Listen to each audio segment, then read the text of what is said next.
Shola is one of the most amazing humans that I know.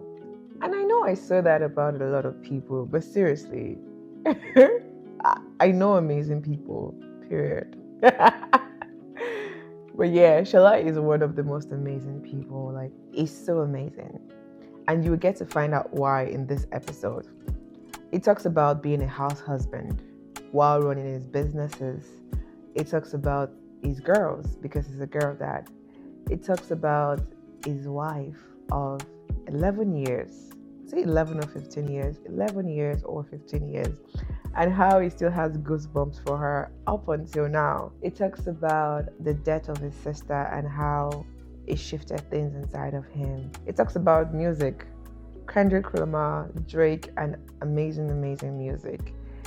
I think this episode for me was just banting with my friends, but it is something you would definitely want to listen to and be a part of us, even though you were not there.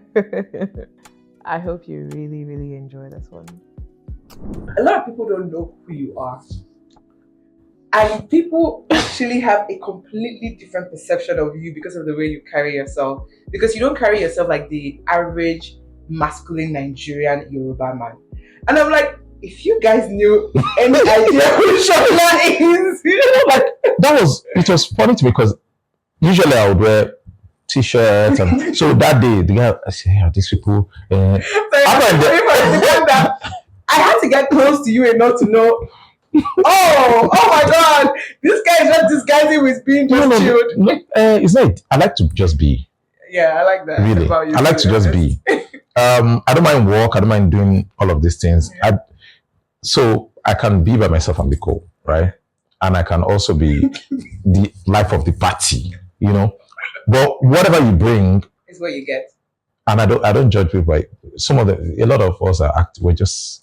It's a dance. Yeah.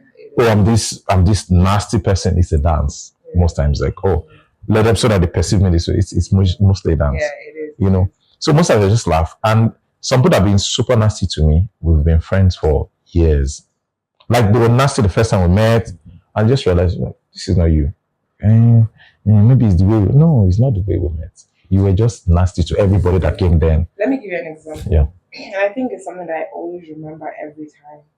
Because when I met you, and the circumstances in which I met you, the person I was working with prior to that, who you know, literally kept telling me, oh, you have to be careful with this person. You have to be careful. And that's based on the fact that the position that they held in when they knew you is different from the position that they came into the organization with. So they had a perception. So their perception of things was based on the smaller position they had in the previous organization and saying, be careful. And I always look back to that time to say that if I'm not who I am, I would have taken their word for it and treated you a certain way. But I allowed myself to make the mistake of, I'm not, and it's not a mistake. Then it was like, you know what you are telling me is what you know. Mm-hmm. I'm not going to treat this person based off of that. And I always go back to say that, imagine if I'd taken that person's perception and not experienced who Shola really is. Like, we've been friends for like what? Almost 7 years now. Yep. And I'm like, I'm so grateful that I chose to and I do that with a lot of my friendships, to be honest. Like, I want to experience you for myself. I don't care what anyone says about you. And I'm so grateful that I didn't miss out on the amazing human Shola is based on someone else's perception. I'm glad we connected the way we connected, and we've been friends. So I don't blame that person, right? I don't either. So it's their experience with the organization they were with, and the people at that organization that were at my level. Yes. So it's like, and then I'm chumming with those people. Yes. It's easy to copy and paste and say, if this person is like this, it's like this. Yeah. You know, there was someone that joined us, and you know, from the door, someone was like, "Oh, do you want coffee? I was the person that opened the door. You know, I think I was going out, and she came in. I was like, "Oh, you're late." She was like, "Okay." I said, let's do it. I called everyone. I'm like, "Oh, do you want coffee? Do you want this?" If I just come, took her to the kitchenette. Oh, we have this. Open the fridge, and then she just stood there with the things, and she was like, I want to tell you something. I said, let's just do the interview. You can tell me, you can text it to me. She said, no, I need to tell you something. And I'm like, please come sit. You can tell me before. And then she was like, do you know what? Look at your phone. And she sent me what the person that referred her, what the person had, told her. So the person, she wanted to join the organization and the person was blocking her, sort of, from coming. And then to burn her off, the person now told her certain things, like, these guys, the team, I don't know the way they move, I don't know how they are, you need to be careful, da da da. I'm like, be careful. Me. This is my team. I said, you know what? So when the team came in, I was like, do I have your permission to read it out to the team? I won't mention the person. She was like, yes, because she was confused. Yeah. And I read it out and we started laughing. So nobody got offended. And she was like, I'm now even more confused. We're like, it doesn't make any sense. Yeah. Guess what? She's a commissioner in one of the states now. When she watches this, she'll remember. She's a commissioner with one of the states. These are people there are people that work with me that are with government. There are some that just got a PhD, doctoral position, tenureship, and we're in touch. It's I'm working on this thing. When I have a block, I don't have any ego. I can ask a 5-year-old. Please, I don't know how to do this thing. Have zero ego. Please, this thing is giving me a headache. I'm confused. I've been doing this thing, but it's not giving me, So I don't blame. I think. Yeah. Honestly, I blame the person as well. Imagine the people that didn't take the chances. To even come close, right? And then there are certain things I might have done to also make people feel that, because you expect people to to block you off, not to withhold information. You come to me and I'm like, oh, that's a spreadsheet. Just make a copy. I'll explain everything to you. I give you the entire strategy. And you'll feel some type of like, no, is there a trap? Is this person trying to trap me? I feel like, yeah. Because I feel like if someone does not have an open mind dealing with you, you think there's feel like, no, this is too good to be true. This is too good to be true. Because Shala will literally open the entire strategy of his entire multi-million business to say, this is it. Like, bro, we just met. Maybe you should keep it to yourself. No, because I know. So I'm not handing my client over to you. And then you've passed certain barriers. An organization and people at an organization that respect say, you know what, this person needs to know this because we're working on this. Could you kindly? If I was going to say no, I would have said no to them. You wouldn't have interfered to me. But I said yes to them. All those barriers of, this person will do this, use it for this. So the things you shouldn't see are already out, like the proprietary stuff. If I have an NDA, I'm not going to share that with you. And then no, it's mostly your work that you're happy to share. And then I feel like that's also like an intellectual property that you should be shielding. And I get that you're not someone with zero ego. But my question now to you is, because you're someone who wears your heart on your sleeves, how do you balance it from it affecting you? Because you're one of the thousands of people that I know that just walks bare. And when I say bare, I mean bare naked, like, this is me. If you're going to deal, you're going to deal. If you don't want to deal, keep it moving. And that's like 1 in 1,000 people. How do you then manage 1,000 people who are not like that, who then comes to you with intentions, wrong intentions? Man, see,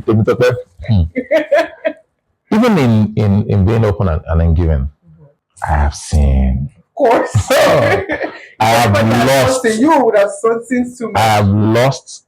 I have people that call me, that reach out to that just show up, and you know that this person is a taker, right? I don't mind you being a user, really, because it's really, why am I swimming against the tide? Like your Bible say, Monite Milara, right? You're a taker. There are people, once they call me, I'm like, what do you want? I know it's because you call me like 3 times a year. Wait, let me greet you first. Just tell me what you want. He greeted me. This is. Check your mail. I can spare you 5 minutes to jump on it to explain. Okay, you know what? I'll connect you with this person, but I'll tell them who you are. Hope you don't mind. Yes. Yeah, you do that. You give me heads up to say, this is who this person is. Be careful, but you need this. I'll say, you need this. But I'll say, I'm going to tell them who you are, and I'll call the person. Please, I need to help somebody. These are there. They'll take and take and take. I said, no. Only Iwulote, they have their own usefulness, or they'll pass it down the line. Because this is my friend or a contact that I respect for something else, enough to help, right? I think one of the reasons why I share very openly and quickly too, because sometimes when you just pause, you overthink it and you want to withhold. Is that I've also been very lucky through my life, right? I'll give you an example. I make clothes, right, in my spare time. And the very first time, Wait, I'm so sorry. You can't just say that like that. No, I'll come to you. like that. I want to. I don't want you to come to it later because we're going to talk about a lot. I think, okay, so let me let you finish and I'll make sure I talk about that. Okay, so I make clothes, right? Mhm. And In your spare time, don't make it look like that. in my spare time, yes, right? very important. No, I shouldn't even say my spare time. I make clothes, right? Because the dedication to it, the time you need to dedicate, it looks like, oh, in my downtime, because I'm considering something else as work. That's what I'm saying in my downtime. But you're designing, you're patterning, you're talking to the people. If it's batik, you're talking to people, making the batik, making sure you're there. The tailor, you're arguing about seams, about that doesn't look like about. So that's not spare time, but I'm not seeing this as work. That's why, if it's t-shirts, you're doing the designs, you're saying, oh, this is what I want, this I want you screen printed. No, this size, no, put this first. I want the base, I want to align. You're there, you're back at work, you're there, So it's 20 minutes here, it's 30 minutes here, it's 1 hour, And the person that got me into actually making, like choosing fabric, buttons, even not down to buttonhole, was a friend of mine.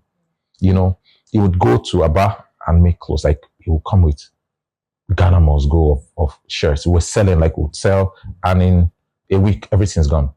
And we're in school, then. And he would keep saying, I would help him with designs, and he'd be like, dude, you can do this. I bet. Then when I said I was transferred where I was working, I was transferred to where is like 1 hour from Aba. So I was like, well, let me just try this, And the same thing in what's it called, NYC as well. I was 7 in Owerri, and I'll go to Aba to buy bedspreads. Yeah. And then I'll go to Abuja to resell them for like 1,000. Bro, I was balling. It was amazing. And then, like my weekends, I would either be in Abuja, Benin, or Port Harcourt. I was not staying away. I didn't really know anybody. So one time I was like, oh, you know what? I'm doing web gigs, and I'm getting this money. Let me just go to Aba. And my first time at that area market, I was like, no, I cannot do this. I've never seen anything like that in my life. The market is insane. It's massive. I'll do boxers, shirts, then different kind of stuff. I was in the boxers section and I could not fathom where to start. So I called this guy. I was like, dude, please, I don't know where to start. He was like, just stay. And he used his own credit. He was calling me. He sent me to his tailor, told me how to pick out buttons, the section to go to. No, don't go to. Like, this guy was on the call for like 3 hours, right? I would go to Port Harcourt. He would see the stuff I've done. He would say, don't use this kind of material because it folds at the back. Like, it was given. I was buying this. Somebody I used to buy shirts from, right? And he was giving it to me. Like giving the vendor. He was not afraid. Yeah. And my entire life, through uni, even in boarding school, people gave. You could see they were and it wasn't given like, oh God, this person is stressing me. They were super happy to give. Like, oh, I'm struggling with this in physics. And the person will come to your room. They'll leave their hostel, bring everything, come to your room. And you're like, I want to take a nap. He says, no. And they will encourage you. So I think I just got used to that. And then, of course, the family structure where I'm from, I'm the 10th child out of 10. The last born? I'm the last born. I'm 10 out of 10. And every single person. I see where the background comes from. This is not one person. Every single person gave to me. I'm not talking about money. I'm talking about time, resources, connect. When people talk about privilege, they're thinking, oh, rich kids, super rich kids. For me, that's some kind of privilege. By the time I could say, Baba, I had older ones that had gone to university. So it meant the education line was there. I was going to do that. I had older ones that, they've run businesses, they've traveled, So there's certain things you see and it's just a norm. People gave and gave. So I'm just used to that, not even having to ask, and I think that's why it comes easy to me. Got it. Yeah.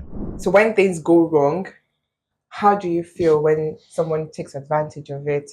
At least maybe now that you've built the muscle to say people will always take advantage and have built the bandwidth for it.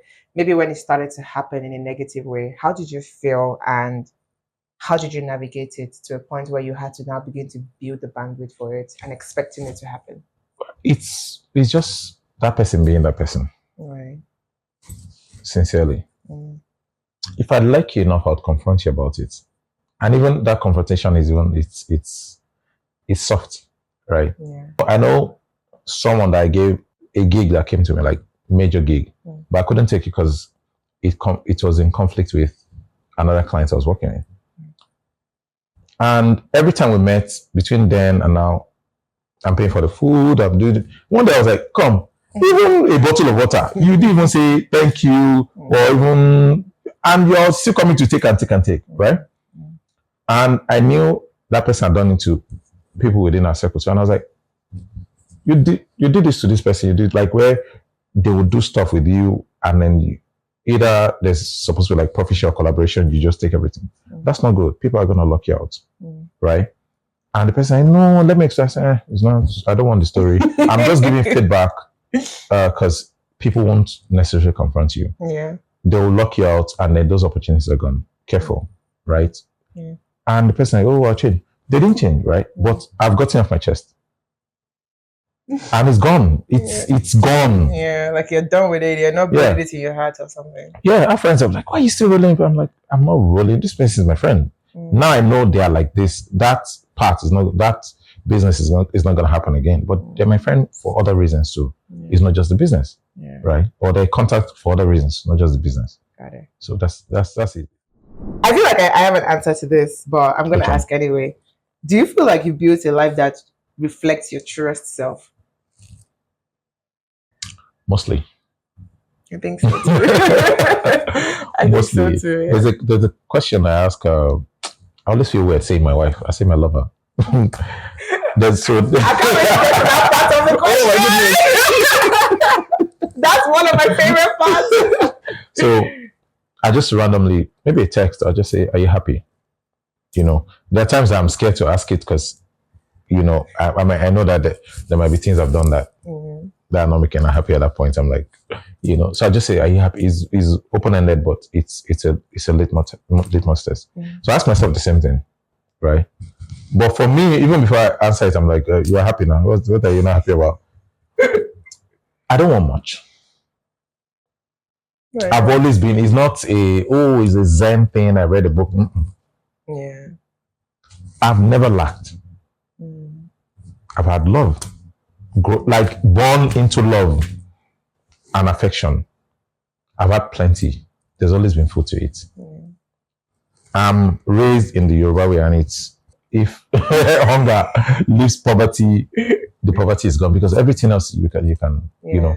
And then I don't believe in personal philosophies because everything is always in a state of flux. But one of the things I know to be true is that we're born and we die. In the middle, we feel it with different things. So it's your decision now. You know, I like friendship, I like family, I like love, I like happiness. I like all those things. I like things that make me wonder. I like things that get me super excited, right? I like to do things I like to do. I don't go into projects that I'm just going to be sad doing it, because that's where those things, and that's some kind of luck and privilege to be able to choose the things you do, right? So I think for me, that's it. So I feel, to your question, yes. I know. I think it's a yes to be honest. You have and I express it. That's another thing. Yeah, you're very expressive. Oh, I express it. I say it. Yeah. Because you have to believe it's a mantra. Yeah. I tell myself I have a full life. Yeah. You know. It's, for me, I think it's also like, how do you even have the time for your friends? It's fascinating to me. You're a serial entrepreneur. Now let's go back to I make clothes. Let's go. Just to be clear, you can't just say I make clothes and drop it at that. You are like a deep tech person. You've done things with Google. You've done things with the largest banks in Nigeria. When I say things like proper tech things, you've done consulting work. You are an art collector. Like, you are the only, like, the highest art collector that I know. Like, have you been to Shola's house? Have you been to Shola's? And it's not even like art that is like, oh, just like small art. Like, we're talking $50,000 and above. Yeah, but it was small art. Oh, please don't do that. Yeah, present value. Yeah, right. Present value. Yeah. I want you to walk me through your mind, to be honest. And I think that would be my next question. Like, the multifaceted of who you are. I love it because I'm also that. And it's actually why we like, but I think that you do it in the most seamless, easy way where nothing is affecting the other. And outside of that, if Charlotte does not hear from me in maybe 3 months, I think you check on me more than I checking on you. And Shola is a happily married man. Shola has 2 beautiful kids. Shola is a house husband. My career aspiration. Like, I have never met a house husband. Shola is a house husband. You do so much with your time and you're still present. You're still very much present in the different facets of your life. And that's profound. Like, how do you do it? Because you blur the edges, right? And I'm not going to use my example now. There are 2 of my friends that I told them last week. I was like, "You're amazing." They're like, no, this is stressful." So 2 of them, married men with kids. Their wives have gone to different countries to study. The kids are here with them. They have to these are they are the highest level of their careers. Like they're in industries that pull, and these guys have been able to balance. There was one of them was teasing me. We'll go to buy things in bulk. The things you can cook, he'll cook. The things you can't cook, he'll sauces. Like, oh, there's this lady that makes fantastic jollof rice. Bring 5 liters. There's this. He's coordinators. He's doing, of course, he's always doing like school runs, and he's always done school runs and hospital runs. But he's now so deep in it, and he's not doing it. You know, you go from duty to, oh, you know what? This is also doing something for me, right? I need to think about stuff. I take my laptop set up in the kitchen. You know, I'm even on the call, and I'm. No, just to be clear, the last time I was in your house, I was like, I'm coming to see you, Shola. Like, let's sit in your office. Shola, like, wow, I'm in kitchen. I'm cooking for my daughter. My daughters are coming home from school, so like, I have to make their dinner. Or you're like, oh, my daughter like this special spaghetti, and I'm just like, Shola, me, I'm hot. I can't stay in the kitchen with you. I'm in the office. I'll be going and coming back. It's crazy. Yeah, and once you identify what's important to you, right, you would make provisions to accommodate those things. The example I'll give you in my own life is when we're lucky enough to renovate our space where we live now, right? And then the question is, you say lucky enough? We're lucky enough. It's luck. It's your property. Yeah, but it's luck. Like your many properties. We're lucky enough, right? Okay. To be able to renovate, because most people, even when people have money, they don't have. When people have the resources to do that, they just, oh yeah, I'm just gonna buy. So we thought about things. What do we like? What are the things we do? You know, the kids do consistently. Us, we read, we play, I paint, I do. The kids do the same thing. They need a place to make noise. They're gonna make noise. They're kids. They have energy. Okay, so we want to study. That's big enough for we read. So books will be there. We can play. How was the flow going to be? And I think this is design thinking. These are how architects also think about what are the things this family does. Or are you Muslim? Are you Christian? Where are you going to pray? Where you face and all those things. And that's why if you understand the design of that space, so you have the kitchen, the dining area, and the study, and another wider area where we can lay out stuff, you know, canvas and just paint and imagine stuff. So everything flows. It's still the flow. You know, you blur the lines. If things are important to you, incorporate them into your life. A friend needs to think through marketing strategy. He wants, and I need to do market runs. You come. We'll jump in the car. We'll talk along the way. We'll go to the market. That happens to me because I'm just like, bro, we're supposed to be talking strategy You jump in the car. We'll discuss.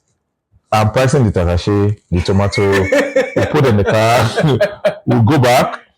You know, if there's someone to assist, they're picking the pepper, they do pen, paper, laptops, everything. And the flow also helps. So we're working on stuff. Kitchen, grab a snack, grab water. It keeps flowing. Oh, where's that shawarma place that you got for me the last time I came? We jump in the car, go to Best Shawarma. Oh, I'm plugging. We go to Best Shawarma, we get the shawarma. We're still talking strategy. We're still arguing about stuff. We'll come back to the pen, the things we have written down, fresh thinking. We'll go right and like, you know what?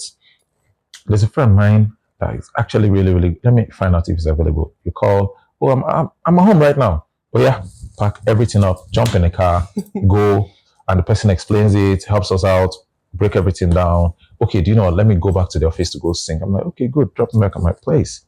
You drop me back at home. You're back at the office. You're like, Ashola, can you come in tomorrow? The team loves it, but we have more questions. Come to your office. Everything is mapped out, and they're like, oh, this is fine.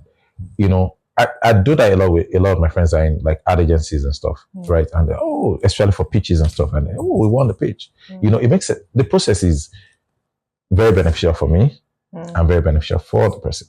And now I have more of my friends that are almost like me in the house husband level. These are like hardcore professionals. You know, they're now making certain meals on Saturdays. Like, oh, on Saturday I cook this thing.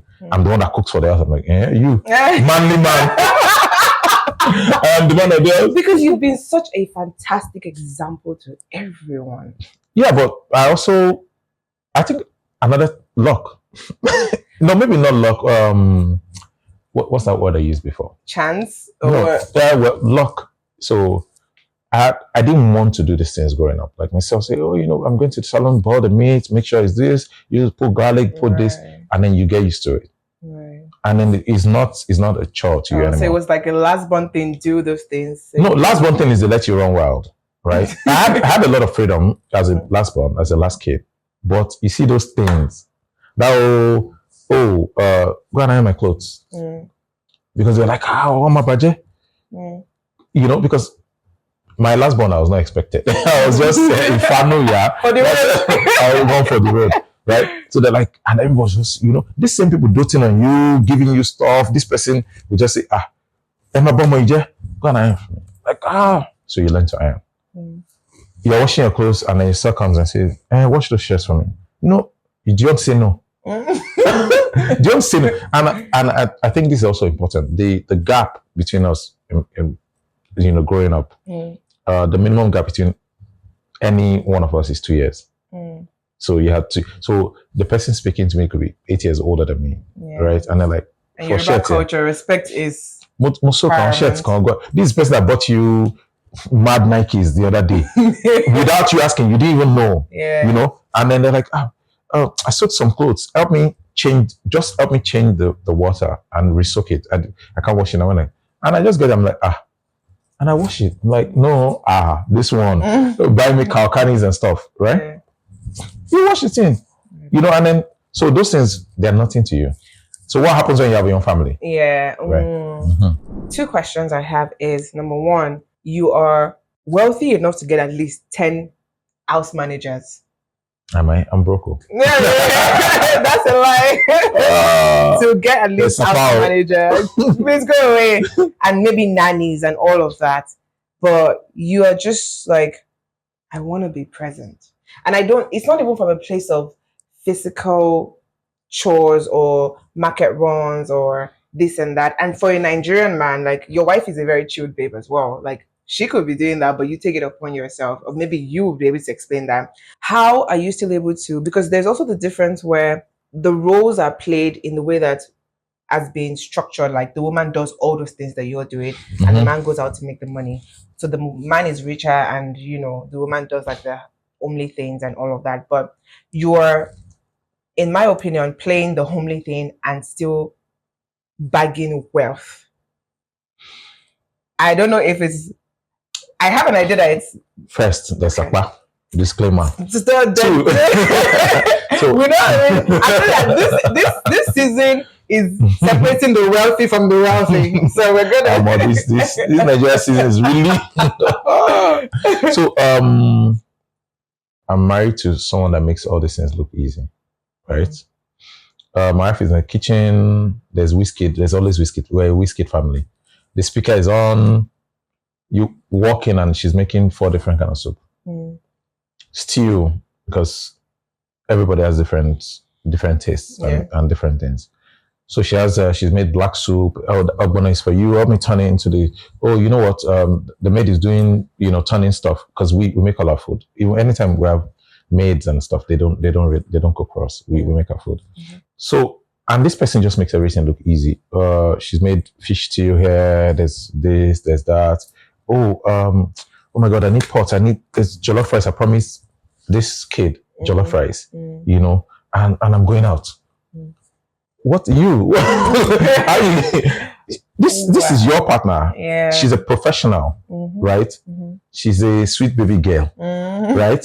She has a social life. She has, she has a side business she's running, and even as it's been, I mean, growing up, that the wife does this kitchen duties, and you don't mind doing them. You know how to do them. In fact, she taught me how to cook jollof rice. I had my version of jollof rice, but I just learned that it's concussion. Right? I had to lay my ego. I was like, sorry, guy. I love this that. jollof rice. Yeah. No, because basmati cooking, I'm getting into the specific. Making basmati jollof rice was very hard for me because I would cook it the way the normal rice. But it's a bit more pampered. It's a spoiled basmati is like a spoiled child. Yeah. And she was like, I'm glad you lowered your ego. So we have that thing. That's another thing that we share that I believe is a strong bond for us. That whole, I make something and she's like, oh my God, this is delicious. How did you make it? So I'm like, lie, bribe me. She's like, please. I'm like, oh, this went in first. She was like, oh, this is how I would have done it. Oh, maybe that's why. And then I do it that way the next time I didn't get, she's like, but you say your process. She now says, oh, watch. She does it and it's fantastic. I'm like, she's like, no, I put a twist on this. So that's what we have, right? So if you eat soup in my house, it's probably 99% of the time is my wife, right? So, but we have our process, we have our system. A lot of people just think I've taken everything because I make breakfast. I've always done that for the kids, school. So I make breakfast during weekdays, right? And I started doing this thing actively. So it used to be off and on. So I started doing it actively when a friend of mine, an older friend, was just lamenting about his kids. So I was like, what did they do? He said, oh, they've left the house. I was like, you put them in boarding school yourself? He's like, yes, but they've left the house. By the time, I think it just dawned on him that by the time they're done with secondary school, they were going to university. And it was lamenting. I was like, why are you lamenting? You put their kids in boarding school. And he was like, but they've left the house. I'm like, wait, I don't understand. You put them in boarding school. I say, yeah, but he's built this big house. They used to run around. He had stuff to complain about, but now they've left and the house is just quiet. And he's just realized that they are going from secondary school to university and they've left. And before who knows, they might start getting married and they've left. So I was like, oh my goodness. And he says, you better enjoy every second of your kids, as many things as you want to do. So I was like, oh, I need to be super intentional and enjoy every moment, And I'm quite dramatic too. So yes, you are. I'm quite dramatic. Sometimes they're just like, oh my God, daddy. I sing when I'm waking you up, I'm singing, there are butterfly kisses, I'm dragging you out of bed, there's a play fight. I'm quite dramatic. It's for me, it's for my own enjoyment. It's not. What's funny is sometimes when I'm on the call with you, I find it difficult. I'm just like, Shola, concentrate on me.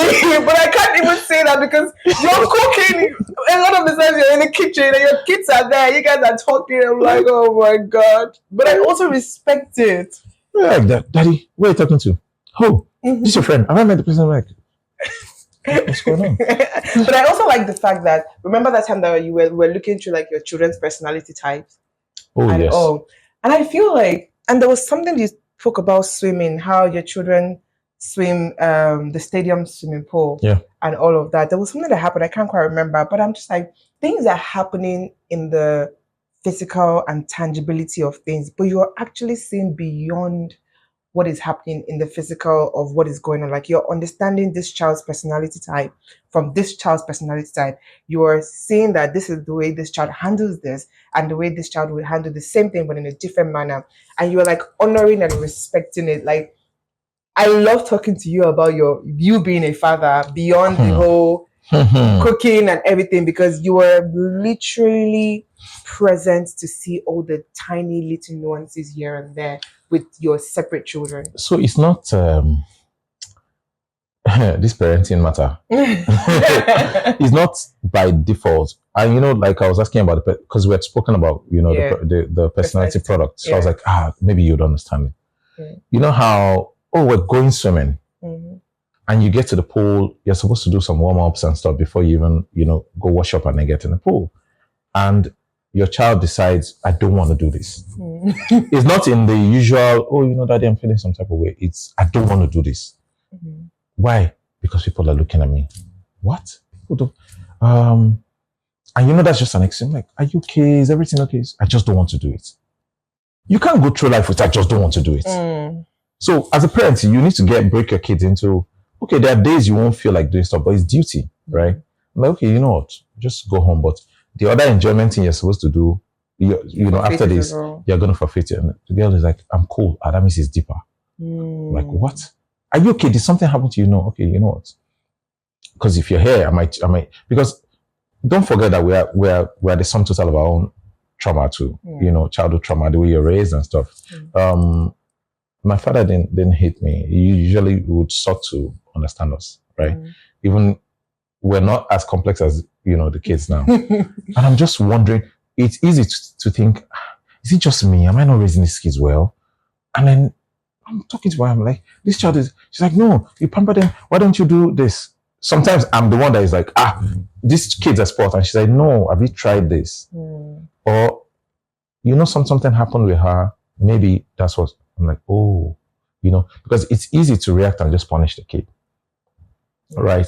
And then you're like, wait, this child has done this before, has done this. There's a pattern, And then, of course, if you check, if you're sincere, if you do proper introspection, you find out that some of the traits, you have them.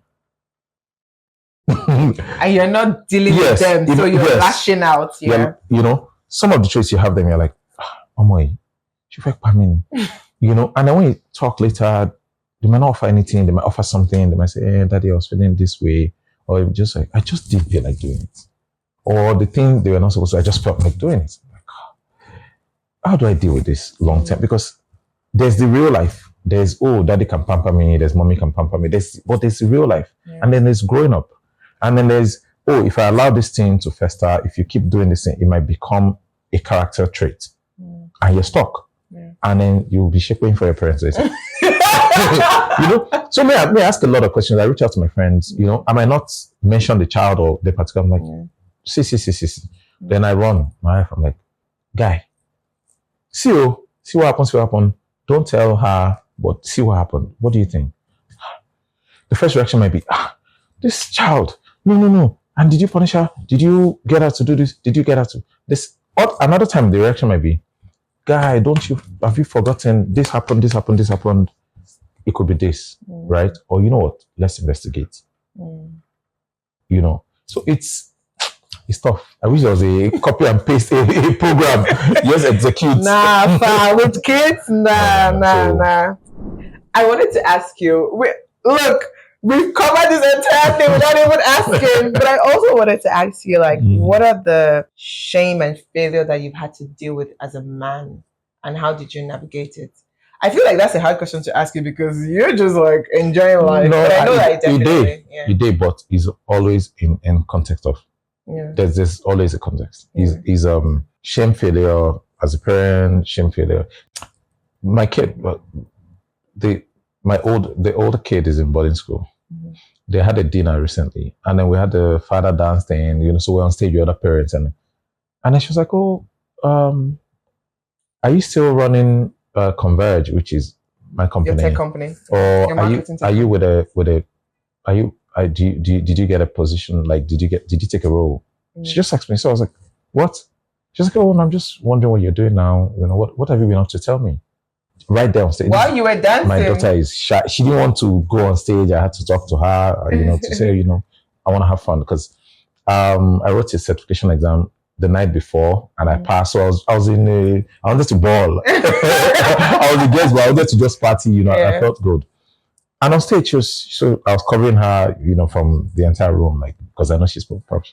And she was like, "Oh, dude, so what are you doing now?" And for me, how old is she? She's 11. Okay. And for me, she does that thing where you say, "Oh, I have a headache," and then she gets back from school, and then she calls you. Yeah, "Oh, Daddy, how you doing? How you feeling now? Is the headache?" That's the kind of person she is.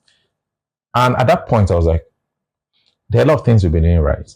but there are a lot of things we need to change, because at that point it was very clear to me who this child was.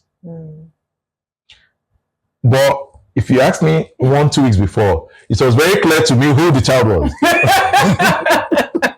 You know, and you're dealing with that person with the information you have. Yeah. So when we got off, I was like, what were you asking me in session? I said, like, what projects are you working on? What are you doing? I know you're always doing different things, have you joined another company? That's what, she wanted to know. I explained to her, she was like, oh. And then she patted my, she said, you'll be fine. I trust you. You're always fine. This is 11-year-old. I'm like, and I said, oh, thank you, Grandma. So I said, thank you, Grandma. And it's the drive down. I was just like a week after I was thinking, how do I deal? Because there's also the emergent person in the 11-year-old. I'm like, okay, this person is born in school, releasing other people. They have a real self is coming out, not the shepherded, I'm like, okay, well, she's always been like this, but she just asked. And then there were other things she asked me, the discussions we had, I was like, oh, okay. So there is no, if I now look back and say, oh, there were times I reacted in certain ways when she did some things, I would say, oh, that was a failure on my part. I didn't understand that. But I didn't know her at that point. So everything is now going to be in retrospect. Oh, I failed. Yeah. Oh, I failed on this. I failed. But it's always a learning curve. So I love it. Tell me about your art collection. That one, So I've been collecting art, like I would say all my life, without knowing that just collecting art. It's just, oh, your friend makes this. Oh, I like it. You'll just buy it. I will just buy it. So another thing is, because I've always made art and people always have paid me. In different forms. I understood the value of, even when people say, I want to give you this, I'm like, oh, I'm going to pay you something for it. If it might not be you, if you don't want the money, it might be something else, right? And then I think I started collecting actively, calling it collecting, because an older friend of mine, Victor Hikamino, encouraged me to, right? He showed me his art collection one night, and I was like, so it was like, oh, we as artists, we're telling people to buy our pieces to collect, and we're not buying other spaces. Because so I was like, oh, money no day. Was like, so when you sell your piece, what happens? I said, I go chop the money. He said, no. He was like, he laughed about it, and it was like, he made it a point to, because he's huge, as an artist. When he gets money from his collection, he always has a list of artists, young, old, whatever, that he's interested in. So when he gets money, he buys, work from those people, because he believes their work resonates with him. So I was like, okay, makes sense. And I just put it at the back of my mind, like, oh, I'm going to actively do this. At that time, I had pieces that were in people's houses and stuff. So I was like, oh, you know what? I'm going to turn it into like a science now, right? And an art. And I just see stuff I like. It's not the value. I'm not saying, I'm buying this because I'm going to sell it in 5 years. Because you're not even that person to begin with. Yes. Yeah. I'll dig into you. I like you as an artist. Are you practicing, or is this a one-off? Is this? I want to know if you have a studio. Where do you, a bit about your motivation. I hope you're not copying somebody else's work. There's the entire thing that goes into it. And once I buy, I'm telling everybody, oh, I love this person. There's this artist you should patronize. You should buy from. I'm telling I don't everybody. even think it's just art. Like, if you see anything you like, no, literally. I think I'm the ultimate customer. You are. I've been buying people from the same person for years. I've been buying goat meat from one person. They don't argue. Shaki from one person. The plumber that does stuff for me, as far as you don't mess up. Yeah. I'm a loyal customer. I'm a believer, and I'll tell everybody. Like, oh, you want shoes? What kind of shoes? Oh, there's this friend of mine. He makes Ashoki shoes. You're a very exciting person. I think I get excited. Easily. I think you do, but it's also a beautiful thing, because if you have more excitement than sadness, I think your life is going well for you. Like, you've chosen to say, this is who I am. I'm going to live to the fullest and be continuously happy and excited for even the mundanest thing. You don't even know how much I love you. I've been You so don't know how lucky. much I love it. And because for me, it's like, I'm also that person. But then I've rarely seen that trait in a man. You're probably the only man, okay, How maybe many? one or two people that I'm like, they're always I have excited. many. I have many friends. Like, Yeah, of course, like, yeah, I maybe have male many. friends. I have many. Bro, I don't even know what to ask you anymore at this point. There are a couple of people too that I think we've met working together. Yeah. There's somebody that, yeah, I mean, I told her that if I just tell you where, you would know the person. And I was like, you're always happy. Even when I knew that she was under crazy duress, her arm was in a sling, she had broken her arm. Shasanya.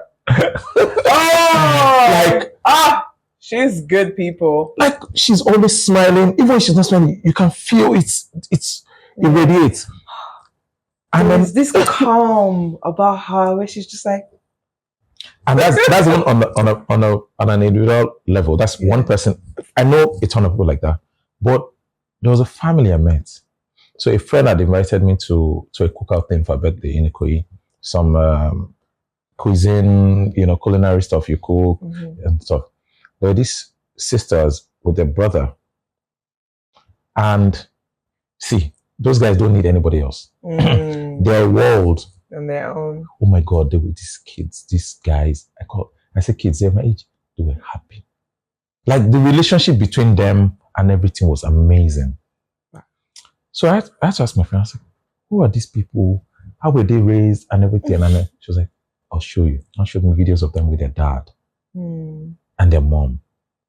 At different, like, she said when she's with them, like, she recalls, she's like, this is not real. Like, it's so, and I think it's love and the way you're raised, right? I grew up on Lagos side, and there was, growing up, we had a huge community. So it's not just your family raising you, the community. Extended family, and even like your neighbor could look out for you. You're back from school. Your mom is not back. Oh, come to here. The house. You can be doing your homework. They will feed you. Yeah.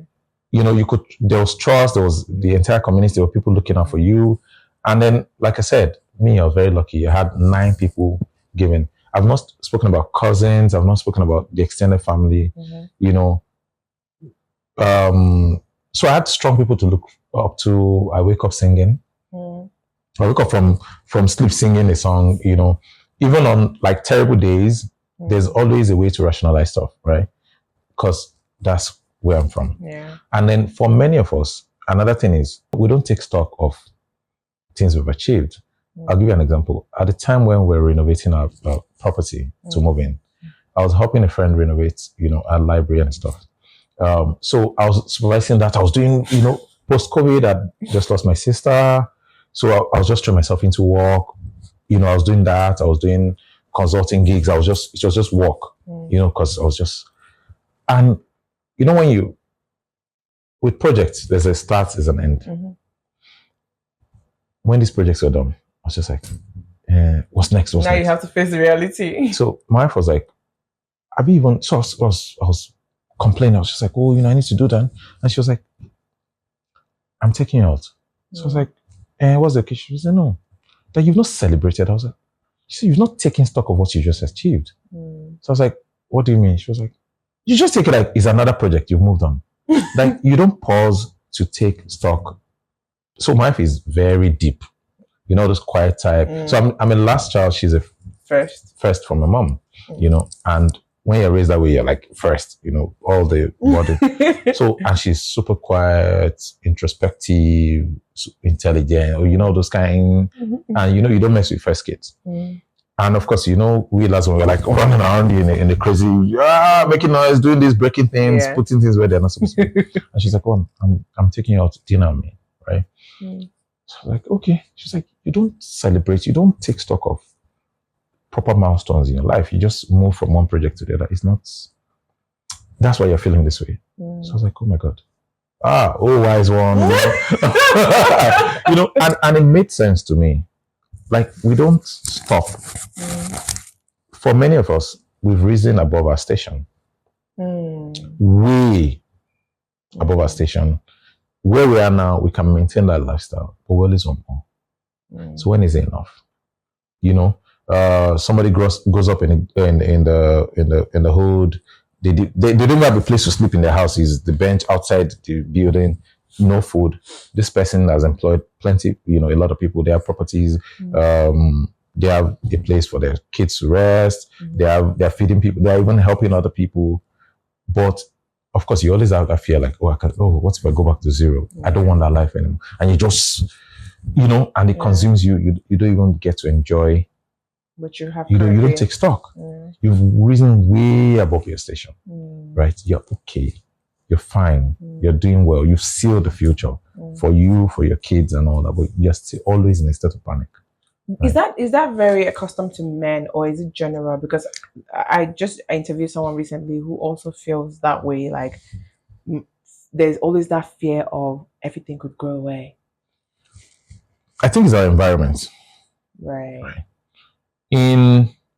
I believe if I had grown up in the West, business, everything, I wouldn't have bought a house or invested that much in a home. Because that money could be doing a lot of dope things for me, right? And whatever is the yield from that could potentially either buy a house or go into some nice mortgage at some point, right? But there's too much uncertainty. So we're living in a property that we had owned for like 2-3 years before we renovated and moved in. So it was rented out and we're just quiet about it. But I lost my sister. It wasn't COVID. It was COVID era. But she had a heart condition she didn't know about, right? It just manifested. And within a short time, she was gone. She did not know. She had never been diagnosed. I think, it was just, she started gaining weight, certain things. She was like, I'm just going to, my oldest son said on her getting checked. And at that time, it was too late.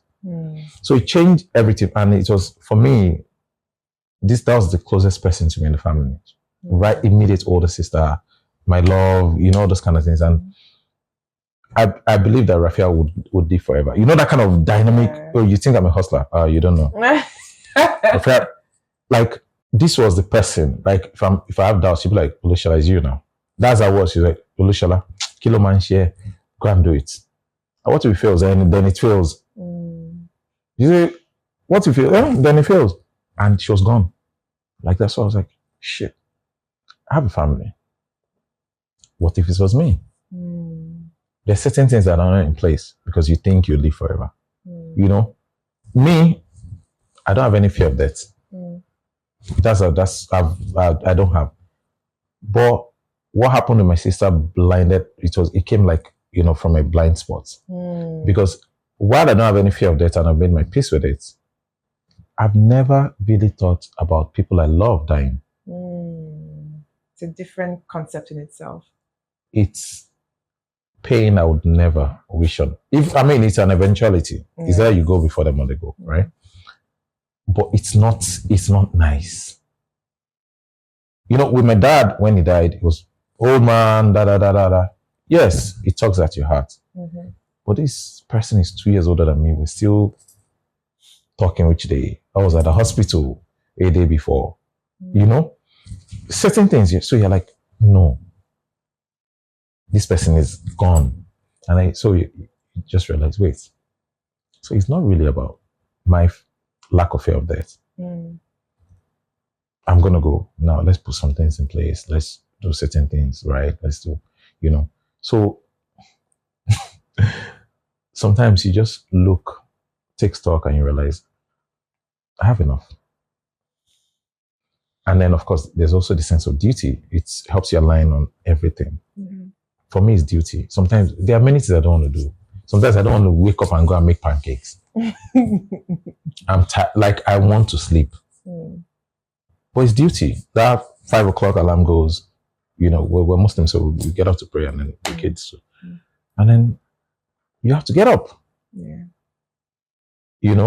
So it's duty. It's that you become mechanical in that side because you need to do it. It's not so.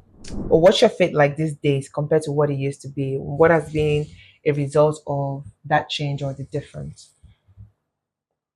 I think I have a deeper understanding.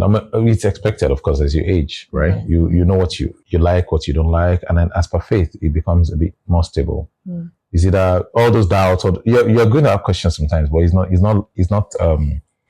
as it won't be as open ended as when you're younger. When you're like, oh my God, is there a God? Oh, why did this happen to me? You stop once you remove feeling sorry for yourself and all that. You're like, come. Well, is there a God? Is there really a God? The Bible, I can trace it to when it was created. The Quran, I can trace it to when it was.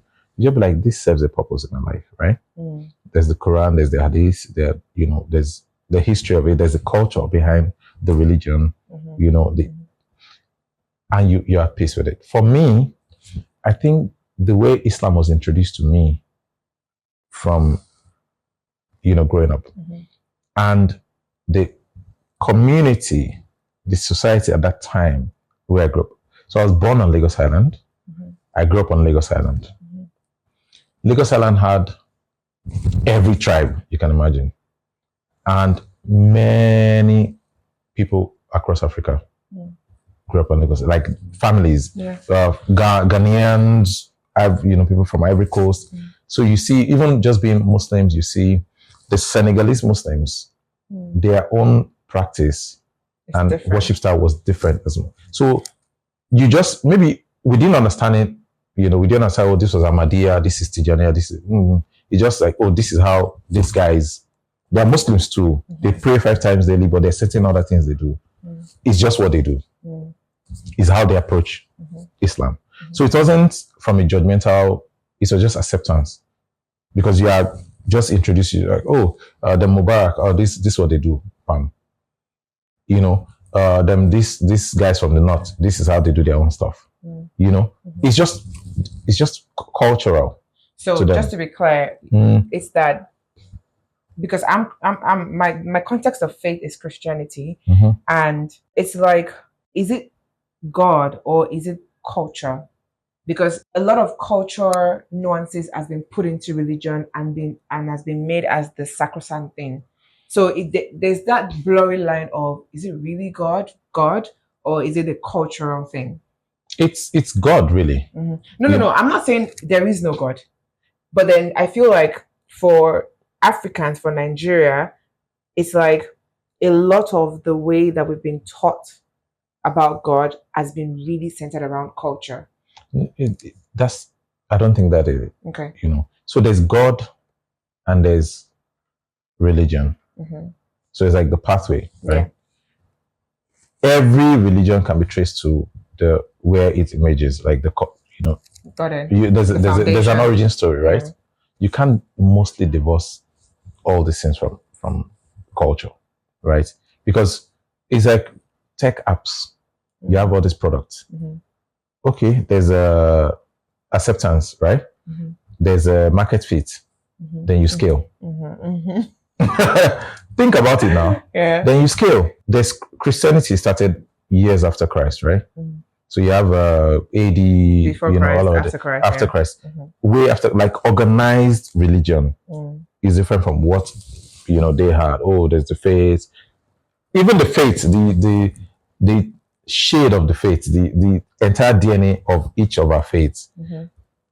It's just that there are certain things that hold in place. The rituals. There are certain rituals that hold religion. If not, many of our religions would have changed totally.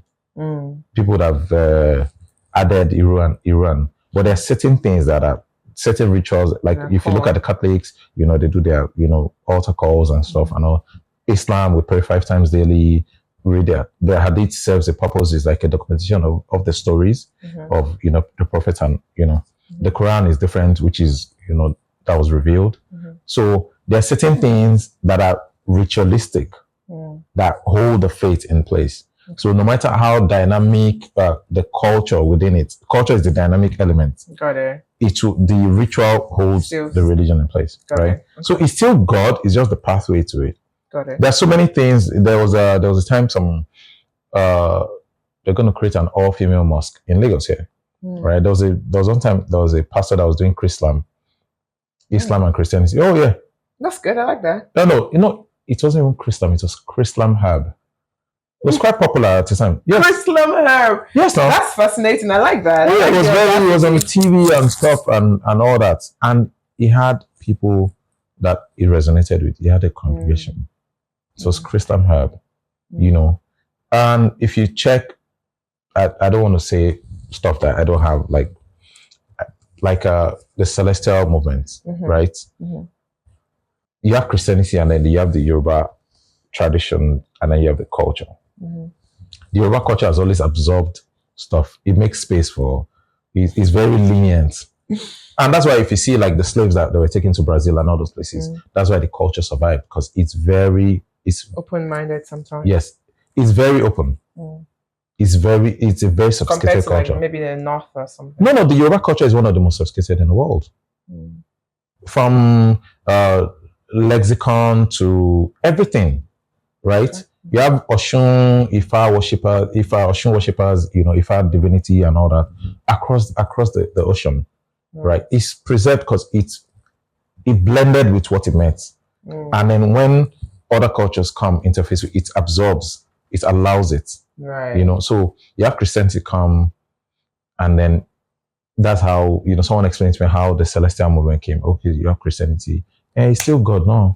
Oshun, Oya, it's still, Oya. They are not bringing something bad, it's still God. They're not telling us to go and, okay, Jekashi, Dada Noni, you know? Yeah. And that's like one thing I hold on to, like the earth is God's and the fullness thereof. So in whatever way, manner or dimension you want to come through me, there are millions of it. So whatever resonates with you or serves you, come to me through that. It doesn't have to be this against this, is what I've come to learn, to be honest. So for you, what has changed in all of this knowing and understanding as you grow?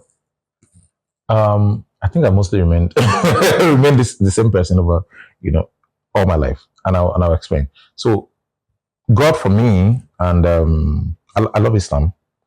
The culture is super rich, and a lot of amazing things have come out of it. Algebra, a lot of mathematical stuff came out of Islamic culture, right? Yeah. But I'm Yoruba before I'm Muslim. That's right? interesting. There's so many things in the culture and the way I've been raised that are not, oh, throw it away and totally take this, right? Oh, okay, religion takes over everything. It's take all of the good and all of the learnings from this, take all of the good and all and marry them. That is how I was raised. You know, my father was a staunch Muslim, like says my mother, same thing. I would go pray, but you know, there's a leniency.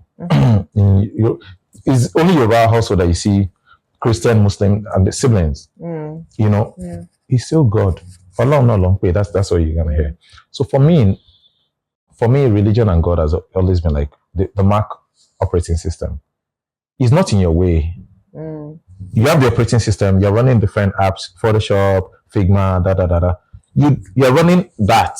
You don't ever remember, oh, I'm in a Mac environment. The environment is out of your way. It's like, unfortunately, I'm going to say it, like Windows. Oh, you're going here. The OS is always in the way somehow. It's always present. It's always reminding that it's present, right? So, and the Christians say, oh, he has given you authority to trample on all snakes, scorpions. And I'm always amazed when people forget that. He has given you authority. You believe in it. He has given you authority already. It seems your faith is too weak to remember, you're just saying it. Yeah. You say he has given you authority to trample on all snakes and scorpions, and to what? And to overcome. You know, you can finish it. You know, so these things are there. We read, so you're reading, someone says, oh, I think in secondary school, the Arabic school I was going to is Ahmadiyya. But one of the things, you have to write an essay on why you're Muslim. And to be able to do that, you need to read the Bible. So if people don't understand, there are certain things in Islam that people don't understand. Islam recognizes Christ. We recognize, it might not be Jesus Christ, is another name, right? But recognize that prophet came before me, and there are valuable learnings, you know, from that prophet, right? A Muslim will probably resonate more with the Old Testament than the New Testament, but not totally invalidate the New Testament, right? That's another. You know, we were made to have these arguments in class. This was Ahmadiyya. on Lagos Island, big place. And the ustaz we had there was super knowledgeable. And you had to read the Bible and interpret it before you graduate, because you'd have to write why you're Muslim. And if you didn't understand The Christian. you even to an extent, he made us read the Torah, some of the holy books that came. Yeah. And so it makes you understand why you're Muslim. So you'll be born into a Muslim home. Good for you. Why are you a Muslim? Do you want to remain a Muslim? Right? So, and that's why, like, when people come to me, like, oh, the hadith said, I'm like, sorry, where in the hadith? And why are you interpreting it like this? Okay, you're interpreting the Quran. Which version? Because you can't just take the Quran and say, oh, I know Arabic, I'm gonna. Every Quran has a version, so you need to be able to cite the version. So that if it's problematic, it's easy to know that, oh, this is the version, it's been marked as problematic, it's distilled, and you've added what we call inventions in Islam. You're not mad, don't add iru and pepper. The word is the word, right? So for me, God has not changed. Worship has not changed. One thing I know how to do very well is my major prayer is, I don't know how to do, oh God, give me mansions, give me. So it's Alhamdulillah, La ilaha illallah, Astaghfirullah, which is thank you for everything. I affirm that there's only one God. People always surprise, Christians always surprised when I say this. Like, when we say La ilaha illallah, we're saying there's only one God. And that Prophet Muhammad, sallallahu alaihi wasallam, is only his messenger. It's important to say, because it's easy for people to say, man, that prophet was great, we'll worship the prophet instead. It's easy for that to happen. But these are like mantras, it's like affirmation and a mantra. I'm affirming that there's only one God. There's no other God. I will not put any idol before you. And that Prophet Muhammad is his messenger, right?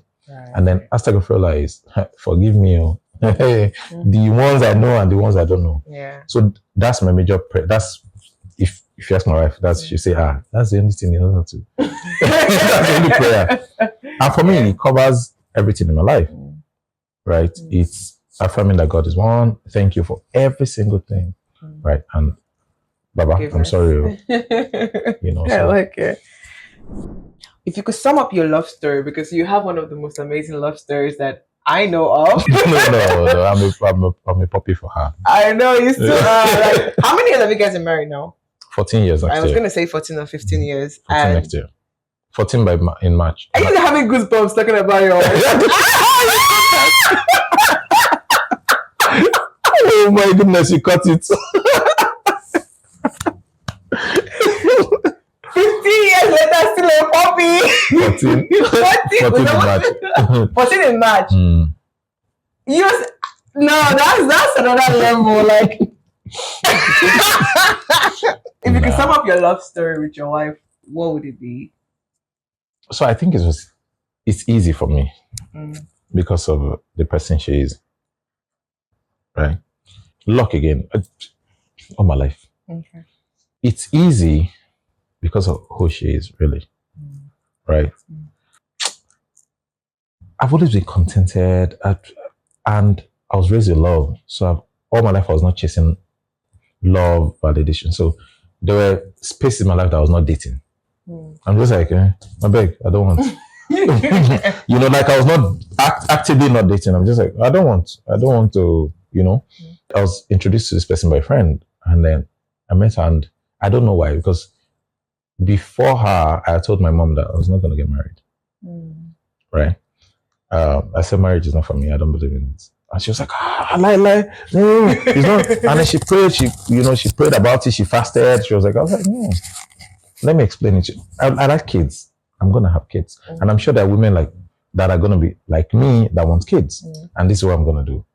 Right?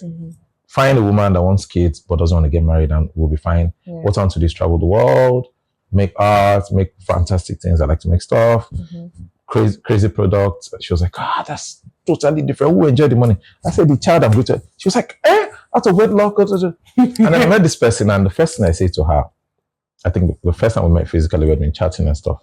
Yahoo groups and Yahoo chat then.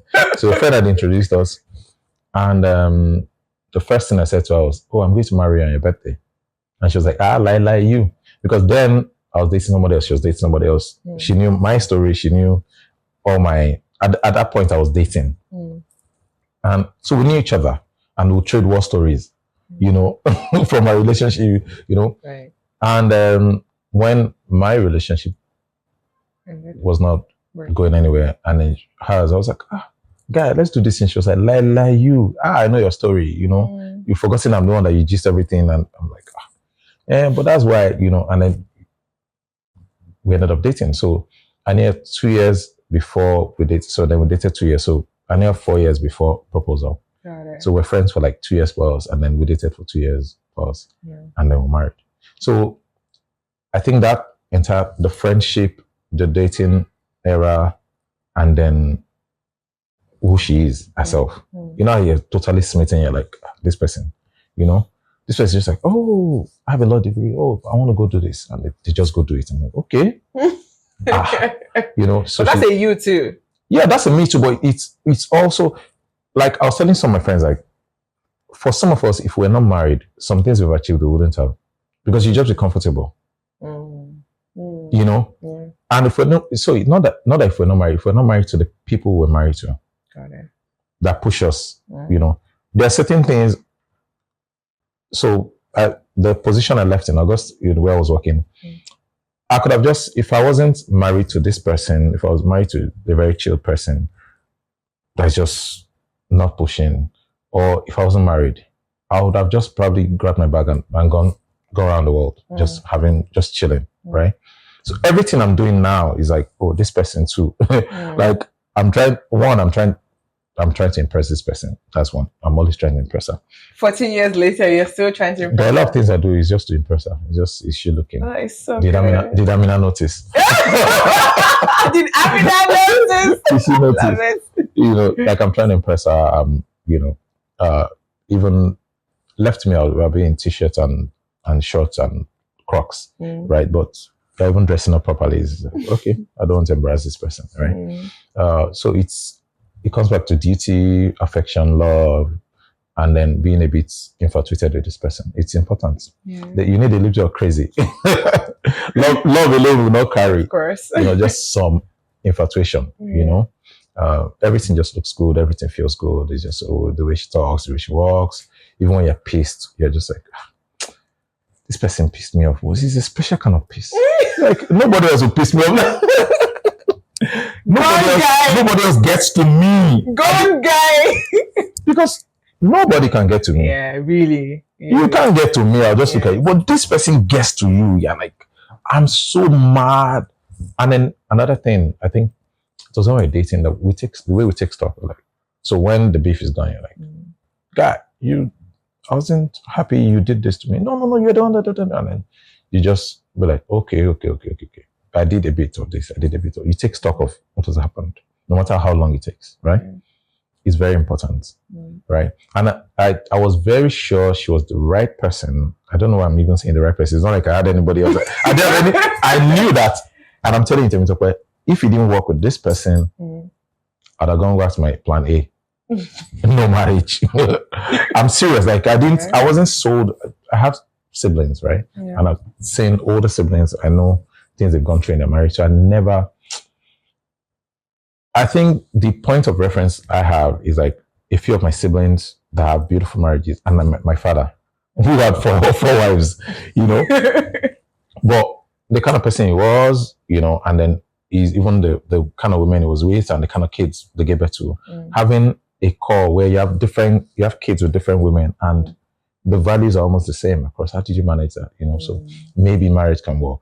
My eldest brother he's been married to one woman. They are fantastic together. They are a dope couple, grown kids, married kids, all over, living all over the world. So you have those examples too, right? So I was like, maybe, but my own, seeing other friends, their parents, seeing older people around the community, the way their marriages were, I was like, lie. So if you didn't work with Amina, no. Maybe I have one South African, one US, one. Would you say your wife is quite like you or completely different? I think there are very important things that we share, but we're two totally different people. Okay. And then there are things I borrowed, right? My wife plans ahead. We're traveling next year. My wife knows where the money is going to come out from, how we're going to save towards it, how we're going to put the money aside. She's a planner, right? Very analytical, very, brainy, very, let's think from, you know how, I just say, oh, I want to do this. She's like, have you thought of this, that? I'm like, even like the things you don't want to confront. She's like, have you put this into perspective? It won't work because look. Even though, she's like, what? Olodo. You don't know how no, this is how you think about it. Even some clients, she's like, I heard your call. Are you sure you want to do it? I'm like, no. Because me, I'm excited. I want to jump on it. She's like, okay, if you say so. And I come back, boom. It's like, what about your client? What about that project? I'm like, don't ask me. She's like, it went, So and I start thinking, how did she figure it out even before you were able to? So we're two totally, me, I'm all heart. She's heart and logic. Yeah. With me, I'm like, oh, I love this thing. Let's dive. It's so funny because women are the ones that are all art and the man is all logic. I think women are more logic than heart. But it's like the mullet strategy. What you present and what it is are two different things. Yeah. Women care about appearances and even how things are laid out. That's why even like presentations and stuff, women are fantastic because it's presentation. But the logic, hey, when it comes out, you guys feed up. And Nigerian women, even there was a meeting I was in Kigali, and these ladies were talking about Nigerian women. I was like, what? And they were like, oh my God, there was a multinational project they were working on, and all the Nigerian ladies were absolute killers. Like the way they would think about stuff, the quality of their work, world class. I'm like, that's Nigerian. So they were like, no, that is your women. They're so bold that they're not shy to present their ideas and stuff, And maybe it's a last born trait. There are certain things I do. I'm like, there's time. And you might not even put too much energy. Like, because a lot of things I do, I don't put too much energy and it comes out well. Right? My wife is if I'm doing it, it is 1000%. If we're doing this, you're committing to it. Yeah. She will not say yes to something she doesn't want to do. Yeah. But she says yes, you're getting 1000%. Right? So those are the differences. Right. What would you say has been like the non-negotiables in your marriage that helps your marriage to continue to thrive? Personally, this was not even discussed, right? It's not like we discussed it, but number one, my personal rule for myself is don't embarrass your spouse. There are so many ways you can, right? You're in public, you don't know when you switch it on, you're being a bit too flirty. You're just talking about something exciting and you're just going, you're leaning in and all that. Even if she's not there, embarrassment can come in different ways, right? Don't embarrass your spouse. Respect. And he's not even, because there will be beef at some point. This is cheesy, but love is a big part of it, right? It helps if you're totally and absolutely crazy about your partner, right?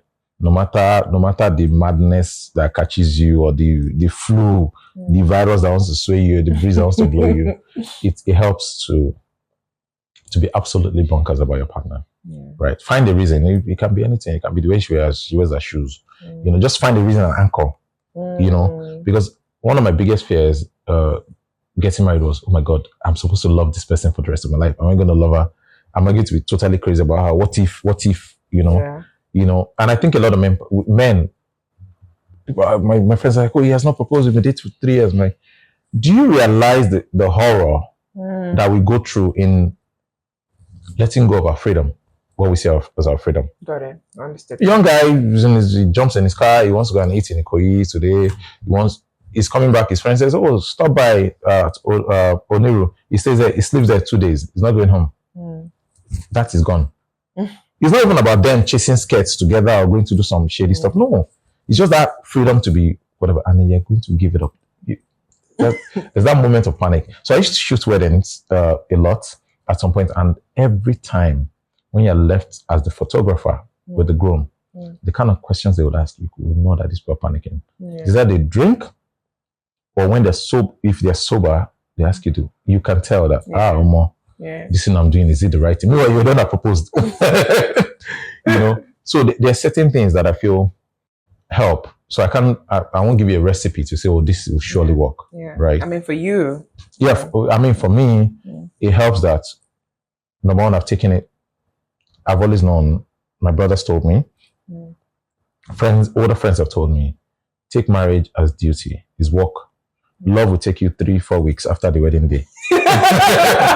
Someone's like, no, but I love you. They say, yes, you still love her, but riding on love, on the strength of love, 3-4 weeks. The rest is work. I said, what? And then one wanted to say, even sex in marriage is work. I was like, I don't want to. He said, well, you see. So has that been true? It's duty.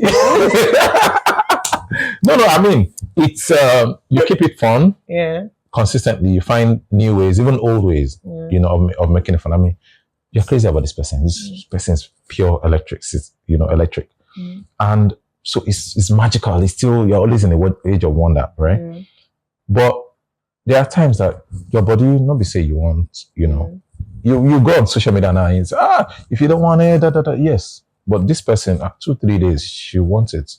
There's one contract that is bothering you. You have to switch off from that and come back. And there's duty. Do your duty. Yeah. I like it. I like it. Some of these questions, to be honest, I didn't ask you because I don't think you have like a cell of awareness regarding it because of the fact that you are all art. Do you get like which one? Those questions that are around men's ego and all of those things. It's a valid question. No? Because I'm just like, Shola has almost zero ego. Like we learn from people, right? I've met people that I'm like, is this person a real human being? They're not the vex. That's someone that is not you. Not me. Oh, you think I didn't drop from heaven? There are things that I pick a lot from. Very eclectic. You have to be. Yeah. I'm like, is this person a human being? I have friends that there are certain things that have happened in their businesses that I cannot take. I'm not going to fight you, but I will not do business with that person again. Yeah. And they're like, oh, maybe. So yes, it's a weakness too for them because they're making excuses for that person and they're still accommodating. The person does it again. They're like, oh, well, a friend even gave me this quote one time by Jay-Z. What you eat can't make me shit. It's valid, but if you are holding my hand where I'm eating, there's going to be problems. No, me, I take it like you want to kill me. Right. Yes, if you're deliberately taking business from me and you are trying to assassinate me. That's your ufek me. Because that's what it means. You don't want me to be able to feed my family, to make certain. But I've met people, I'm like, sorry, Oga, madam, are you real? So, but when it comes to ego, it's a battle consistently. It's a lifelong battle with all of us. Yeah. Right? Agreed. There's an association I belong to. One of the things they would ask you is about your ego and how you ground it. Because it's a volunteer, it's a charity, it's a volunteer thing. There are certain things you need to do. You might be caring for elderly people. And then what you want to do is you want to bring out money for others to do it. No, we need people there to care. Right. It's not the money. It's not so. It's not just that you're squeamish about, maybe an elderly person pulling on themselves. It's just like, me, MD, and that's where like kids don't care about your ego. If you think about, they're going to remind you, Daddy, please stop to buy. Let me say that, Daddy, there's no bread. Like, okay, Daddy, I don't want that bread. I want this other. Or can you come get me? Let's go. that's the fun part of it. But Yeah. they don't care. MD, CEO, you just close the deal. They don't. Kids don't care about your ego, right? and if you see them, you know they're born like a tabula rasa. We're the ones we socialize them. Yeah. I always say, and I get a lot of flack. My friends always argue this. I say kids are born as savages. Mm-hmm. We're the ones that Agreed. socialize them into. We refine them. Yeah, I agree. You know. So for ego, it will pop up its head, you know. But you have to remind yourself who you are. Yeah. Shola, you're a bad guy. I love it. you have to, even if you have to pump me that, Shola, calm down now. You can't share this situation. No, it's not. I want to argue, my friend. So that's the ego part. Yeah. You know, one of my cousins, you know, proper Ibadan guy, you know, married, you know. So also he came to my house. So he didn't think about it before he asked me this question. So we come to the house and I'm like, growing up, this is me and this is all my friends that I call close friends. You come into the house, they're like, oh, do you want something to drink? Have you eaten? Mm-hmm. That's how I grew up. Yeah. And I found that most of my friends are like that. I didn't teach them. Their homes were like that too. Got it. You know, oh, have you eaten? Have you had something to eat? Or do you want something to eat? Oh, there's no food. Oh, let's go and grab stuff. And there are certain things that I'm used to. So my cousin, you know, he would come to the house and I'm like, oh, have you had something to eat? He says no. He's on, he wants to watch TV, he's watching TV. I go to the kitchen, I bring stuff. So it never occurred to him that, maybe he thought I went to warm stuff. Yeah. It never occurred to him that it could be me making the food. So the one day he was giving me this super hot juice. So I was like, come to the kitchen with me now. So he came and I was like, what do you want? Oh, I said, oh, I can make pepper soup. I want. That come to the kitchen with me. So I said, come to the kitchen with me. And so he saw fresh fish, pepper soup spice and everything. So I was like, oh, do you eat Okodo? What's that? I was like, yam pepper soup and with plantain. He was like, you will make it. That's like what he said. He didn't ask. He said, you will make it. So I was like, I said, oh, the fish is already descaled, like it's clean. Like I'm just gonna. Continue the gist. He continued. He was like, where's your wife? I swear down. So where's your wife? Like, I was so amazed. I was like, this shot was perplexed. I was like, where's my wife? I said, she's at work. She said, hey. She didn't cook before. I said, if you don't want pepper soup, tell me there's food. I can warm food for you. He said, no. So I just, you know, introduced everything at the right time. Everything was ready. Fantastic. He was like, He was like, Jesse. I said, yes. I said, so you're my cousin. You don't know that I know how to cook. All my brothers know how to cook. Every one of my brothers. All my sisters know how to cook. Because the boys came before the girls. Right. So choice, they don't get. First. And then their own time too, you know, the ones that went to boarding school, you know, they grew up quick. Yeah. So everybody knows how to cook. The ones that don't know how to cook is because they are lying, they just pretend it, you know. So I was like, this person was like, but I've never seen them cook. I said, one time we're in my brother's house in Ibadan, who made that food? Yes, now, can't you remember? He was in Nigeria, his wife was here, he didn't have a maid, he didn't have anybody, and we ate. Who do you think made it? I was like, oh, him.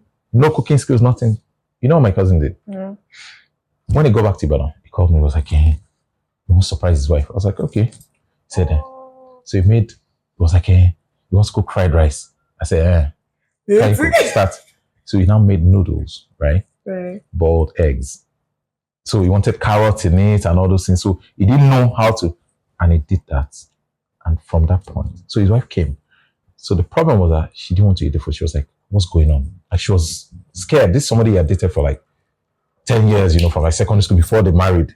So she had never seen him cook. So she was a bit worried. She was like, and for him, he argued, this was someone that argued with me in my house. Like, you are not supposed to be cooking, and all that. So when he reconciled everything with his ego and lowered it, that's when he now got home. I was like, I want to cook for my. So he made, and it took her time. She was like, he now ate the food like, you don't trust me. She was just asking, why? What's going on? What did you do?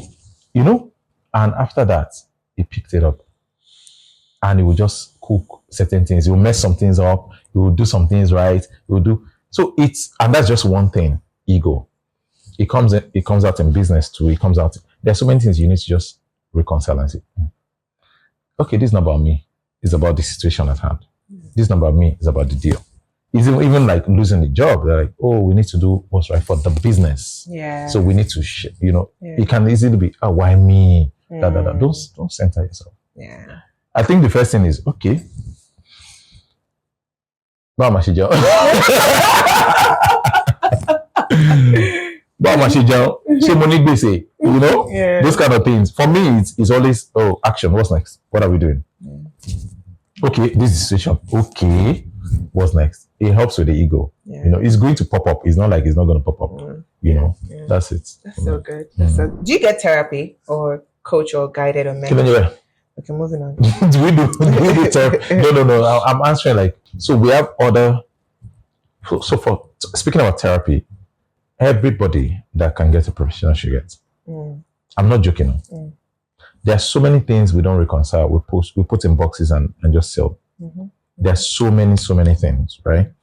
But we have other safety. We've always had it. Before the entire modernism. And another thing we don't remember is that many of our cultures, our tribes were quite like sophisticated and advanced before Westerners came in. They've gone through these issues. Is like we're both Yoruba, is in the proverbs, is in the idioms, is in the song, in the stories and stuff. Right? Yeah, true. But the pressures of modern day life, right? They didn't have the pressure then. They had community to help with the kids. Yeah.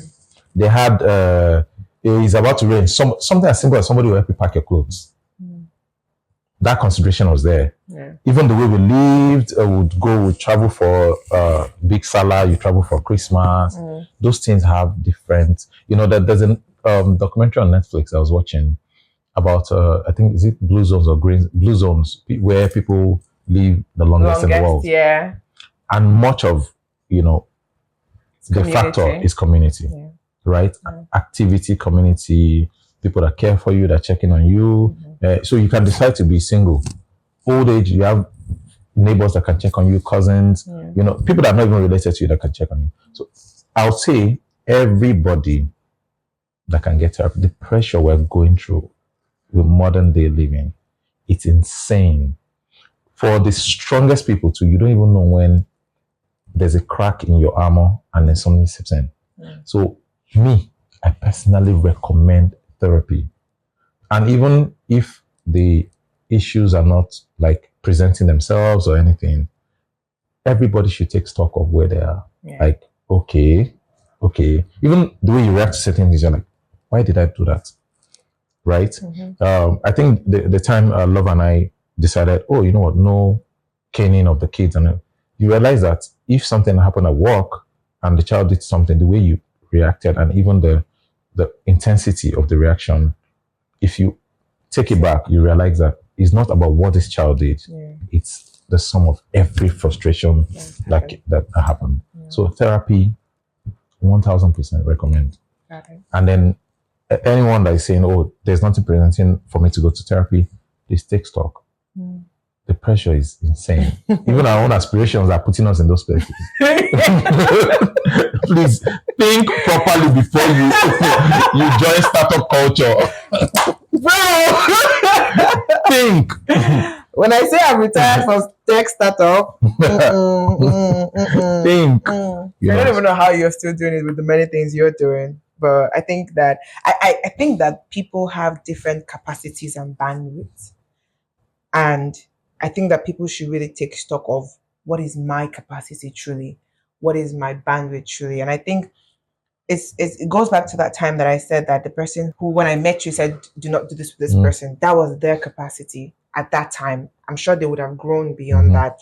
And something happened to me very recently in the past, say 2-3 years, where when someone was going through that prior, like 5 years ago, I was the one that stood for that person. I had the capacity to stand with them in that fight. And then when it happened to me 2-3 years after, my ego expected them to do the same for me. And and they were nowhere to be found. Because again, I give people grace and I'm open-minded. I let things take its course. And someone else was the one that stood in that gap for me and stood with me in that fight. And in retrospect, I wonder how we let the fact that something happened before it should happen the same way, because the person who stood in that fight for me had immense capacity that the person that I wanted to stand in that fight for me does not have up to quarter of that. But you're still angry, still bitter about that person not showing up. Yeah, I wasn't angry and bitter because me, I don't really have the Okay. strength for that. But I thought about it, how if I was that kind of person that hold grudges, Okay. and I thought about it for people who would hold a grudge regarding that, to say that you have rid yourself of the person that truly has the depth to stand in that war with you. Because what that person would have done, that person A who I stood with, would have just stand in a battle, in maybe one battle out of many battles for me. Okay. But this person stood in the capacity of, I'm in this entire war. And it wasn't a war of like, oh, just one thing. It was a war that spanned for months and even years. Do you see? Like, and I think about it like, I don't know. For me, it was something that I had to, in retrospect, realize, oh my God. And it's same thing for our friendship, because I would have just taken that person's capacity into my own capacity. And I have depth to old friendships, do you see? And I would have lost out on the huge Of depth course. of friendship that we have had over the years. And Me, I empathize with everyone, right? I'm sure I have my own biases, right? Yes, I'm sure they exist and manifest in some form, right? Yeah. But yeah, it's almost like a conversation I was having recently, and they were talking about marriage, oh, da. I'm like, do you guys realize that you you have this, the guy is an adult that's been raised a certain way, they have their own influences and everything else through their life. The lady too, same thing, for the, and then we expect them to sign a contract and live happily ever after automatically. Not sure who made that rule, but that's like one of the stupidest rule ever. But I say marriage is only the idea of marriage is only startup that has not been optimized since its inception. Fair. So I mean that's why you have a lot of people now finding ways to live together, to be happy. And what works for and what works for them. And I believe Gen Z is the cure and not the virus that people have been thinking of. Right? They question everything. Yeah. Right. I love when they turn things upside down. I love it. People say I enjoy it too much. I love it. They are not the symptom, they are the cure. Yeah. They're asking questions about everything, they're testing everything. We're lucky to have them. Right? We're lucky that they're so bold, they're as brave as they are. I'm telling you. So for people, every decision, right? If I have enough data points about you, I can I can tell you what I do next. Yeah. Right? We don't have enough information about their influences, their disappointments, their wins that leads up to certain things they do. Right? There are people that will hear things about you. They're your friends, they will not tell you. They'll just react to that info. Right? They'll take a decision because they've done that in the past and it worked for them. Right? Or they're not confrontational. Yeah, true. They don't come tell you and then they would have to divulge who told them or something. You can't fault them. It's a messed up way of being, but it's messed up, but you can't really fault them because they have their own baggage, nuance, context, background, If you look at a lot of things in psychology, you just like, something itself where you be like, I do some of these things. Yeah. I do that. And for me, it's not like I don't go to war when it needs to be. Yeah. But just make sure it's swift and it's the effect it lasts. Yeah. If there are situations where, Olushola, this person needs to know that they can't mess with you. It's done very well. Like and that person becomes an ambassador to say, oh no, don't do that with Olushola. Yeah. No, Oh, don't yeah, do that. definitely. Don't don't do that. You know, he's a sweet guy, but don't do that. Yeah. Okay. Truly is a sweet guy. They say umboro. You know. So if I need to, because I mean self-preservation. Yeah, very important. Very important. So If you're gonna sum up your entire human experience, what word or phrase or story or painting or whatever, or I should just sum it up as, or tech products? I'm tempted to use a painting. That's why I had said that. But now I have too many options thinking about it. The human experience. Your human experience. Mine. Now you've asked me. One I have to choose. It's not hard, but it takes a little bit more. So for me, I like people. I love friendships. Okay. I love love. I know. I like people. I'm intrigued by people. I'm curious. You know, my friend says, "Oh, what's your thing with this Kendrick and Drake thing?" And guess what? This brings it. First of all, let me just say, you're a nuisance on WhatsApp status. My WhatsApp status doesn't go on just for WhatsApp status sake. There are people that need to react. And they react deeply. My WhatsApp status, once everyone is for at least 5-10 people that are going to be like, "Shall I pick up your call? Pick up your phone. I'm calling you." I see a WhatsApp status. I'm like, Shala wants to start a war.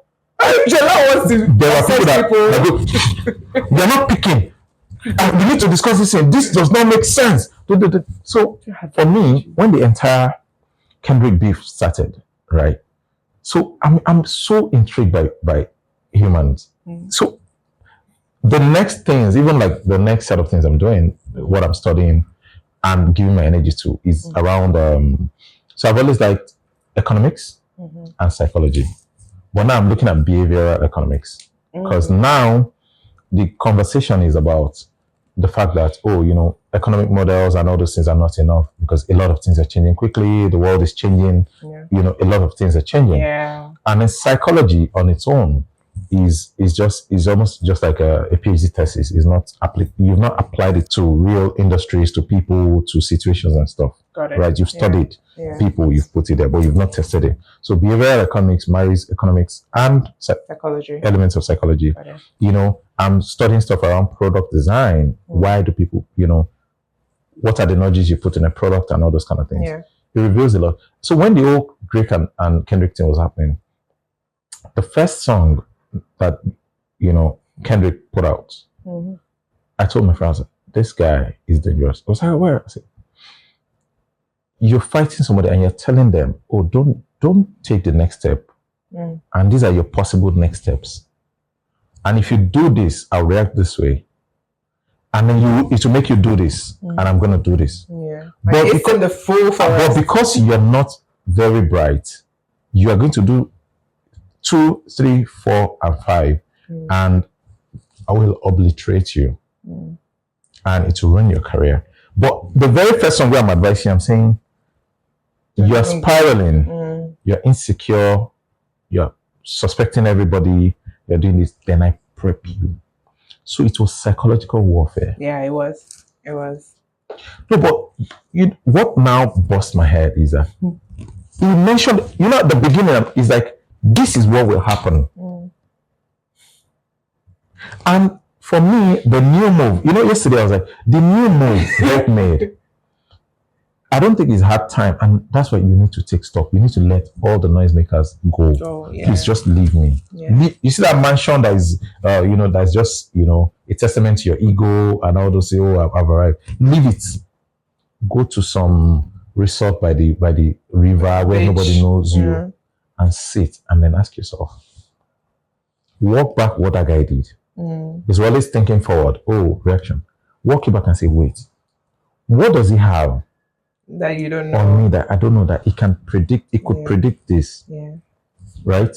Because Drake was just playing draft. Kendrick was playing a whole chess game. Kendrick was playing god level chess.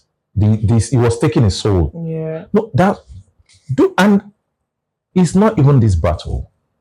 All through, he's been prepping Drake to react. So Drake didn't have a choice but to do these things he did. So Kendrick had been prepping him. Different songs. He's been putting it there. He's been putting it there. He's been putting it there. He's been putting it there. Right? And it's such a dangerous game. And I think I thought about it way too much. Right? And I found people that are like me that think about, because that's the way your mind will just roll. even his reaction now, I'm like, my goodness. And that is the entire fabric. Some purchase decisions you're making, you're a marketing person, you know. Oh, I like, purple, that's where I wear it. No. If I think back early enough, I can rewind time back to your influences and everything, I'll know why you're purple. Right? So for me, that's the entire. I can't believe we're going to psychographic stuff. no. That, for me, then humans are very interesting, destructive, dangerous. I tell my kids that the most dangerous of all God's creation is human beings. They're like, oh, but why would you say that? I say, even you don't know yourself yet. You're discovering yourself. I say, I'm your daddy. There are some things that I'll do, and I'm like, ooh, guy. I know, like, where did that come from? You're going away from, you are moving. Trust me. Then you're like, oh, why did I do that? Oh, you have the capacity to do this. Oh, okay, capacity. We have to hold this guy not to do this kind of thing again, right? So for me, the human experience is from wonder, curiosity. Like, I'm super curious, and that's for me. That's what I want to do for the rest of my life. And now I'm seeing emergent political economies. I'm like, oh my god, on today, complex science. There are studies, there's funding for all these things because they're realizing politics standalone is not doing anything. Economics not doing anything. Okay, do you know what? Can we merge it? What are the things that are merged so that we have frameworks to apply to all of these things or craziness that is happening? Why would a Trump become president 2 times? Where's the tangent that created it? You know. So that's, for me, that's the entire human experience: curiosity and wonder. So funny. I was actually thinking about it. Like, I woke up 2 days ago with a song in my mind called Wonder. It's a gospel song that says, "May we never lose our wonder." Amen. Because, bro, it's the same for me. Just constant wondering. But yeah, ladies and gentlemen, my friend Olushola Aromokun. Thank you so much. Thank you for having me.